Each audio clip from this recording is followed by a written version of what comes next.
Barkanmu da wannan lokaci, barka da jimirin sake kasancewa da mu a wani sabon bidiyon.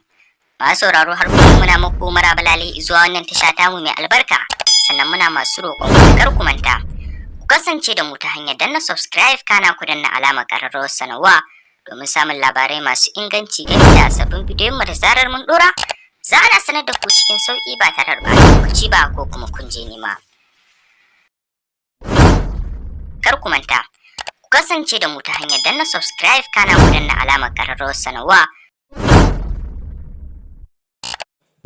Ina masu kiran datan su bai buɗewa. Sometimes wani lokaci ko ka buɗe data kana so kai browsing, so ko ka shiga ba zai buɗe ba. Wani lokaci ana setting ɗin data limit, wani bai sani ba za ka sa data limit, so bayan ka canja data ɗin baka san inda za ka cire ba, network ɗin ka ya tsaya. Sometimes kuma network bai da ƙarfi, to bayan ka cika host ɗinka na network ko kuma application sun gama absorbing data sai ya zamana ka buɗe data amma bai performing well. So yau za mu nuna muku yadda mutum zai yi resetting ɗin wifi data ɗin shi da bluetooth gaba ɗaya ya zamana ya dawo as new. So sai program ɗin shi lami lafiya lau.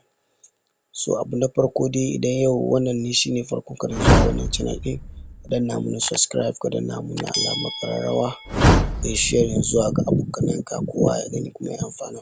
So abun da za ka yi, abu mafi sauƙi shine za ka shiga setting a wayarka. In ka shiga setting ɗin wayarka, za ka zo wajen security. Wasu suna da security, wasu kuma za su nan akwai phone management, wasu system. So abun da dai za ka yi, za ka shiga nan wajen security. Idan ka shiga wajen security za ka ga phone reset. So wannan kun ga nashi bai da shi. So sai ka je wajen system. Ka shiga system za ka gani reset phone, ga backup, ga manual, ga sai ka shiga reset phone. Idan ka buɗe, so ga shi nan idan ka buɗe nan na farkon ga shine zai nuna ma reset wifi setting.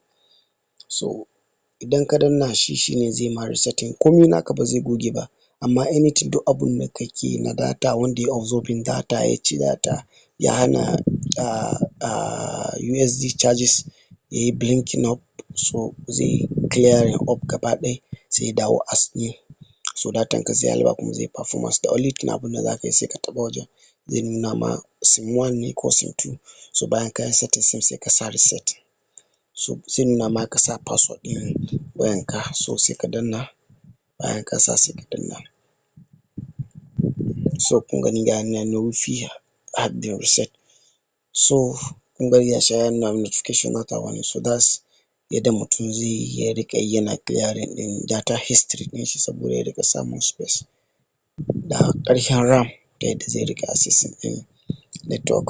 So kada ku manta ku danna mana subscribe, danna alamar ƙararrawa ta yadda za ku riƙa samun kowane lokaci sababbin Android tricks ɗin mu da zarar mun ɗaura.